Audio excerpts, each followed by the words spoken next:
光と闇の最後の戦いが今始まろうとしている。Space Battle Story Phantasy Star The End of the Millennium. The science fiction JRPG is not the most common thing to see in the gaming world. Ever since the inception of the traditional JRPG formula with Dragon Quest, the genre has largely gone with the fantasy setting. Just various iterations of it over the years, like European medieval fantasy, steampunk fantasy, fantasy with a big tropical island aesthetic, and pretty much everything else in between. However, this was not always the case. Just 2 days after the release of the original Final Fantasy, another long-running JRPG franchise would make its debut, this one being called Phantasy Star. Unlike Dragon Quest and Final Fantasy though, Phantasy Star took a more science fiction approach with its setting, just with the blend of fantasy in it. Sort of think Star Wars, as that's where a lot of inspiration came from. What also set Phantasy Star apart was the use of first-person mode at times, like in dungeons or townsfolk interactions. In addition to this, what was also unlike Dragon Quest and Final Fantasy was that the game came out for the Sega Master System as opposed to the Famicom and pushed the console to its absolute limits. In fact, it's not an unpopular opinion to say that Phantasy Star looks considerably better than both Dragon Quest and Final Fantasy, and arguably holds up better as a gaming experience today. So, with that said, it should come as no surprise that Phantasy Star was a huge hit back in the day, receiving critical acclaim from both fans and critics alike. Of course, this success meant that a follow-up would be in order, so a year and a half later, Phantasy Star II would come out for the Genesis. This one also received critical acclaim and pretty much improved every single aspect over the original. Sega, realizing they had something truly great on their hands, started work on the development of a third Phantasy Star game to be released 1 year later in April of 1990. Phantasy Star III Generations of Doom had a unique concept, with the game spanning across multiple generations and was received well when it initially came out, but Father Time has not been the kindest to it, unfortunately. A lot of fans consider it the worst in the mainline series, and to go into why would not only take a while, but also be outside the scope of this video. Despite the lukewarm reception over time, the game still sold well upon release, enough to keep the series going, finally bringing us to the actual topic of our video, Phantasy Star IV, The End of the Millennium. Now, you might be asking yourself, why are you starting this Phantasy Star Retrospective series with the fourth game and not the first one? Well, to be honest, I haven't played the first Phantasy Star in over a decade and just played Phantasy Star IV recently, so yeah. If this video does well though, and there is some interest in seeing retrospectives over the earlier titles, let us know in the comments below. Anyway, back to Phantasy Star IV. Phantasy Star IV would be released nearly 3 years later after Phantasy Star III, on December 17, 1993 in Japan, February of 1995 in North America, and December of 1995 in Europe. Like all the other previous entries in the Phantasy Star series, this one was also developed by Sega. However, it did have different directors at the helm, with Ryoko Kodama, Toru Yoshida, and Kiyoshi Takeuchi. And if I mispronounced any of those names, my apologies. As you can probably guess, like all the previous titles before it, Phantasy Star IV received really great reviews upon release. The reception's only gotten better with time as well. It's widely considered the best in the original Phantasy Star series, and one of the greatest 16-bit RPGs of all time to a lot of people. I know there's many that consider Phantasy Star IV to be right up there with other classics from the era like Chrono Trigger and Final Fantasy VI. With all that said, nearly 30 years after its initial release, just how well does it hold up all these years later? Well, my friends, that's exactly what I aim to find out in this video. Just a couple quick disclaimers first though. 1. I did not play this game as a kid, so I have no nostalgic memories of it clouding my judgment. 2. No major spoilers will be included in this retrospective unless otherwise marked with timestamps, giving you time to skip ahead. Now, with all that out of the way, let's take a deep dive retrospective look back at the Sega Genesis classic, Phantasy Star IV, The End of the Millennium.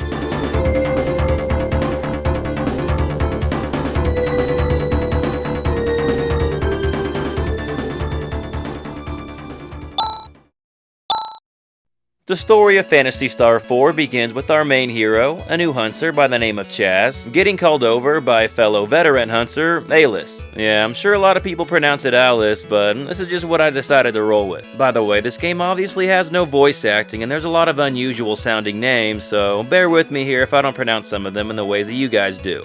Anyway, we find out that it's Chaz's very first job at the Hunters Guild, and that they're to go to Motavia Academy in the town of Pieta, otherwise known as the Town of Learning. After this, we're treated to some exposition regarding monster attacks and how they've been more frequent lately, diminishing the ranks of hunters. Next thing you know, we're in Motavia Academy, joining up with Alice, about to meet the principal to get the assignment. By talking to some people around the academy first, though, we find out that there were originally 3 planets in the Algo solar system. However, Parma was destroyed 1,000 years ago, leaving only Motavia, the planet that we're on, and Desolus. We also find out that spaceship travel was possible in years past, but no longer, unfortunately.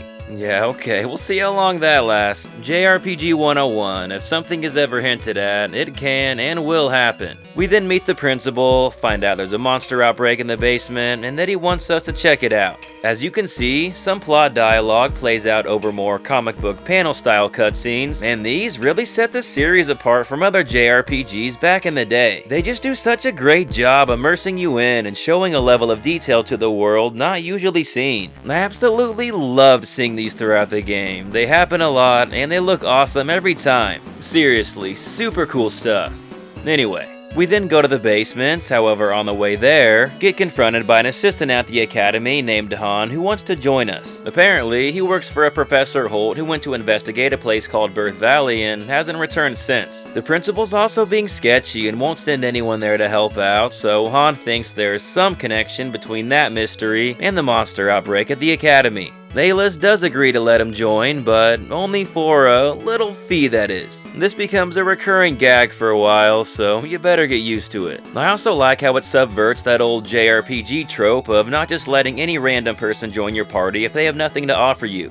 Touché, Phantasy Star IV. After making your way through the basement and defeating a boss, you wind up in a room full of glass containers of monsters. This seems like an obvious source of the monster problem, so let's see what this shady-ass principal has to say. Basically, we find out that Professor Holt identified the source of the monster outbreak in Birth Valley, so we went to investigate, found the remains of an advanced ancient civilization in the process, brought back some monster capsules to the academy to study, then went back to investigate again, however, did not return this time. The principal was gonna send a rescue team to help, but it was at that moment that a person named Zio, the quote-unquote fake magician, appeared before him and pretty much told him not to go, so he was like, okay. Your party doesn't give a shit about ominous warnings, so they decide to check out the situation firsthand. After some traveling, you eventually wind up in the town of Zima, where Birth Valley is located. And wouldn't you know it, everyone's turned to stone. Guess this Zio dude wasn't bluffing after all. Not sure why Alice called him the fake magician. His magic seems pretty real to me. We do happen to find Professor Holt, but as you can imagine, he's stuck in a hard place. Alice then states she knows of something called Allschlein, pretty weird name, that apparently can turn people back from stone. She also says that it can be found in Molcom, so we decide to follow that lead. When we get there, unfortunately though, the place is completely destroyed. However, all of a sudden, an old friend of Alice named Rune appears, proceeds to roast Chaz, and tells the party they can find Allschlein in Sonoy. They first have to stop by the town of Krupp on the way though, to which Han seems a little hesitant. When we get to Krupp, we find out that it's Han's hometown, and that I guess he was disinherited from the family for not joining the family business but becoming a scientist at Motavia Academy instead. His dad's all bitter about it, but his mom seems happy, so I don't know. We also meet Han's fiancée, who's a school teacher. Smaller details like this don't really play a role in the bigger narrative, but I just really like how it fleshes out the backstory of a non-main character. Well, kinda main, just not like a top main character, you know what I mean. Anyway, we then go to Sonoy, meet the Chief Doran, who tells us where to find the Allschlein. Before that, though, he kinda pervs on Alice pretty damn hard. Master Roshi trope in full effect, I guess. the audacity of this geezer. He then introduces us to the warrior named Gris, who ends up joining us as it apparently can be kind of dangerous getting the Allsline. So, we get the Allsline, go back to Zima, and then turn everyone back from stone, including Professor Holt.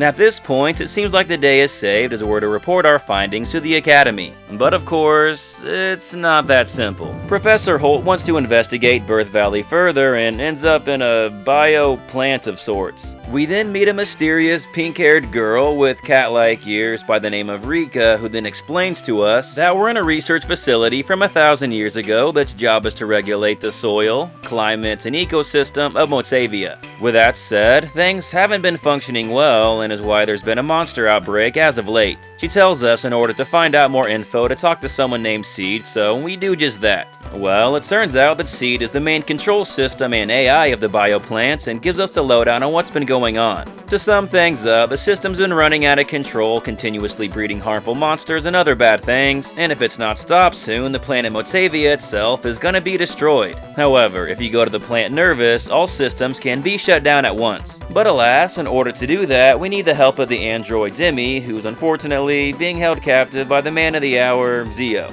Oh yeah, we also find out that Rika is an artificial life form created over 1,000 years and is gonna be joining us. So, now with all of us having the common goal of defeating Zio and saving the planet, we set out for Zio's fort, which is the cleverly named Zio's fort, and this is where the story truly begins. Overall, I found the plot in Phantasy Star IV to be pretty engaging. I like its connections to Phantasy Star 1 and 2 and how it directly references them a lot without making it necessary to play them beforehand. When researching for this video, I came across this helpful timeline on the fan site Phantasy Star Cave that lays out when all the major events in the series take place. I thought it was really cool that there's actually a coherent timeline to follow for those that really care about that stuff. All the lore just helps the worlds of Phantasy Star feel more fleshed out.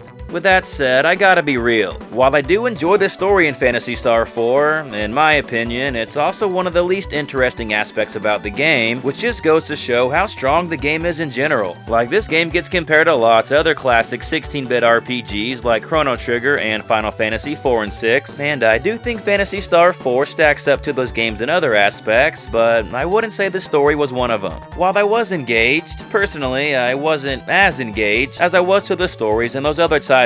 Don't get me wrong, I'm not saying the story was bad by any means. I just felt that its biggest strengths lied in the world design, setting and atmosphere, the comic book panel cutscenes, and the characters. I already talked about how amazing and cool the comic book panel cutscenes are, but the setting and atmosphere, now this is just next level. Science fiction RPGs were not a thing back then, and shit, still really isn't today. However, games like Phantasy Star IV show just how much potential there are in settings like this. Also, I know this is just my preference, but I really like the blend of hard sci-fi and fantasy. Like, one minute you're traveling to planets, visiting high-tech lab facilities, then the next you're slashing giant sandworms with sabers. I really love this. It's seriously so cool. Another aspect that Phantasy Star IV does really well is the characters. In my opinion, the cast is extremely memorable. I love how we get different representations with humans, androids, robots, Motavians, Dizolians, and yeah, it's just awesome. It just helps the universe of Phantasy Star feel more fleshed out and diverse because, well, it is. It's a big galaxy out there and you all gotta work together to stop the impending threat. Raja just might be my favorite. The wisecracking green alien always has a spot on my team. Plus, he's the best healer in the game, so yeah. By the way, I like how the game lets you choose a 5th party member for the final dungeon, in addition to your 4 mandatory party members. It gives me Skies of Arcadia vibes, and to no surprise, some of the team from Phantasy Star IV did work on that title, like the director, Ryoko Kodama. Skies of Arcadia is one of my favorite RPGs ever, so I thought that was a cool little factoid. Anyway, I thought the banter and party interaction was done quite well too. They all have distinct personalities and play off each other well. Like I mentioned earlier in the video, minor stuff like Aylis constantly demanding money out of Han just makes the party dynamic feel more lively as opposed to being blank, one-dimensional characters who hardly ever interact with one another. The talk function also plays a big factor with this. When you're exploring towns and dungeons, there's a feature that lets you talk to your party members to get their various opinions and insight on the situation at hand. I'm a big fan of this mechanic. It's no wonder Dragon Quest began to implement this later on. Before I wrap up this character section and move on to something else, I want to talk about something that could be considered spoilers. It happens before the halfway point, so it's not anything that late game, but it still is pretty significant, so if you want to avoid these spoilers, skip to the timestamps on screen. We good? Alright, let's go. Not gonna lie, I did not expect the death of Alis. In hindsight, it makes sense with the whole passing of the torch thing to Chaz and giving him a chance to grow, but yeah, it just caught me off guard. The events leading up to her death are handled well, and the whole scene is just really sad. I'm so sad. I am so sad. I am so sad. I am so sad. Fucking Zio, man. Screw that guy. The homie was probably pissed as she called him a fake magician, so he gave her something real to chew on, I guess. Or die on, whatever. But yeah, I just had to give the game some props for having the balls to kill off such an important character. For those thinking that Final Fantasy VII was the first major JRPG to do this, Phantasy Star IV, and Dragon Quest V for that matter, would like a word with you. Alright, with the story and characters out of the way, let's talk about the actual gameplay now. Battles in Phantasy Star IV play out like your standard turn-based system for the most part, however, there are some key differences. In addition to attacking, defending, and using items, there's also both techniques and skills. Techniques basically serve as magic in this game and can be used by everyone except your robot-like party members. These range in effect from attack magic, to healing magic, to buffs and debuffs, and etc. Techniques use up TP, which can be restored by using items or staying at an inn. Skills, on the other hand, have a finite number of uses to them before they run out. These are unique to every character and range in effect as well. In order to restore the times you can use them, you have to stay at an inn. There's also combos that you can get by combining certain techniques and skills together to create even stronger attacks. There's only 14 in the game though, so a lot of people may not even stumble upon most of these. Now, these are the basic commands of battle, so what makes combat different, you ask? Well, my friends, that is the at the time revolutionary macro system. Essentially, macros are a specific set of commands you can give to each character that you can then save to use for future use. So if you want one character to heal, two to attack, and another one to use a buff, you can say that exact turn to use again in the future at the click of a button. This makes grinding and planning out certain boss strategies really efficient. You can save up to 8 sets of macros at once, giving you a lot of options. That also makes it really easy to use combos once you figure them out. And thank God it does, because technique names in this game, man, these honestly suck and are hard to remember. They're basically their own language. You either have to look them up or use trial and error to see what they do. Even by the end of the game, I was still forgetting what some techniques do just because some of their names are so obtuse and weird. Honestly, I think there's some techniques that I'd never found out what they did. Yeah, not a fan of this naming system. The battle system as a whole, though, is pretty good. Not amazing, but serviceable enough. Difficulty-wise, I found Phantasy Star IV to be pretty middle of the road. Like any old school RPG, it can be a little grindy at times, but nothing too bad. I thought it was a little easier than most Squaresoft RPGs from that era, but with that said, it's also hands down the easiest in the original Phantasy Star series, so yeah, it's not that hard either. They strike a good balance, I think. The party balance, on the other hand, though, it could have been a little better. For being the main character, Chaz is kinda weak throughout most of the game, however he does get really strong at the end, and probably your strongest character actually. And to be fair, it does make sense within the context of the story, with him being a fledgling hunter at first before turning into a kick-ass warrior later on, so yeah, I can overlook this. While we're talking about gameplay, I gotta show some love to the exploration and sense of adventure that this game offers. Being able to travel to various planets, all with their own unique atmospheres and climates, is just really awesome. I mean, it's not like there's that many planets to travel to, I guess, but the whole concept of it just makes the experience feel grander and more epic. Plus, when you are on said planets, you don't just always travel by foot. There's also the Land Rover.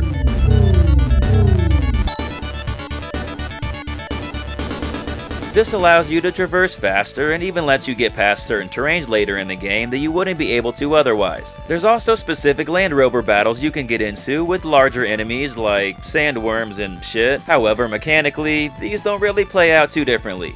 Cool concept and aesthetic though. By the way, I like how your ship is called the Landale. Nice callback to the OG Alice Landale from Phantasy Star 1.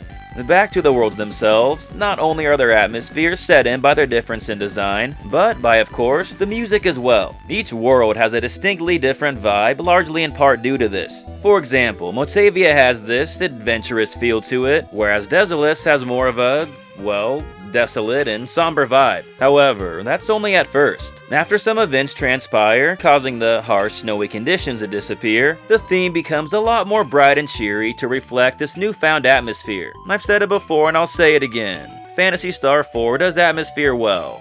Very, very well. The music as a whole too, quite excellent. There's a lot of really catchy tracks that are gonna be stuck in your head for days. The town themes especially. Man, I don't know what it is with Genesis RPGs and their town themes, but between this and Shining Force 2, they're just catchy as hell, and I find myself humming them in the shower sometimes like an idiot. In addition to these, I found most of the dungeon tracks and some of the battle and boss music to be real standouts. When the themes are this good, it makes grinding or getting lost in dungeons a lot more enjoyable than it would be otherwise. Hats off to the two main composers, Izuho Numata and Masaki Nakagaki. As far as great Genesis RPGs go, personally I do prefer the music in Shining Force 2 just a little bit more, but the OST in Phantasy Star IV is still really solid. And yeah, I could say that about the entire game as a whole. It's just a really solid title, from top to bottom, with the gorgeously detailed cutscenes, the diverse cast of memorable characters, and the wonderfully unique setting. Few RPGs from that era are as imaginative as Phantasy Star IV. It's so much more than a Dragon Quest or Final Fantasy title with a sci-fi coat of paint. I'm not saying it's better than those games, I'm just saying it's different and has its own identity. Now, to bring up the comparison of Final Fantasy VI and Chrono Trigger again, these two, along with Phantasy Star IV, are often considered the three best traditional turn-based RPGs we got from that era. In North America, that is. Enix wanted to keep Dragon Quest V as a secret back then, I guess. But yeah, in terms of Final Fantasy VI and Chrono Trigger, I do absolutely think it deserves to be in that conversation, but if I'm being totally honest with my personal preference, I do think I prefer those two just a little bit more. And while I do have nostalgia with Chrono Trigger, I do not with Final Fantasy VI. It's just an amazing game. The story and writing are absolute S tier. With that said, Phantasy Star IV's story still has some really touching moments, and I would say the ending is a real highlight, but I'd say its S-tier aspects really lie in the characters, the world design, and the atmosphere. In those elements, Phantasy Star IV stands toe-to-toe with the best, and I would even say that its atmosphere is better than games like Final Fantasy VI. You're really not gonna play another 16-bit RPG quite like this one. In my opinion, it's tied as the best sci-fi RPG ever, along with Star Ocean 2, and I think it slightly edges out Shining Force 2 as the greatest Genesis RPG of all time. It may be the end of Phantasy Star IV's millennium, but considering the Sega classic is still being enjoyed nearly 30 years later, I think it's safe to say that its legacy is still going to live on for many more years to come.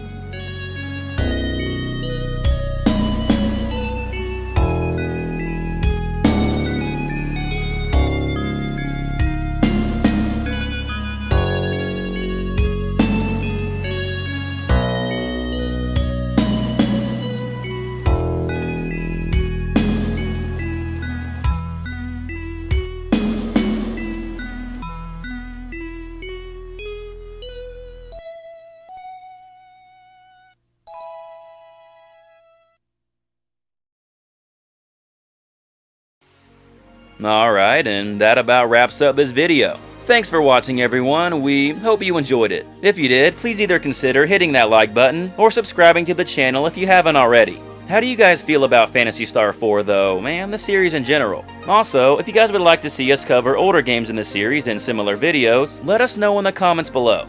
As always, just want to give a huge thanks to our Patreon supporters who help keep our channel running, and an extra special shout out to our top patrons, Jesse, Spencer, and Jump Rock. Pretty sure at this point last year, we only had a few or something, so to see it grow this much has been really awesome. Seriously, thank you guys so much.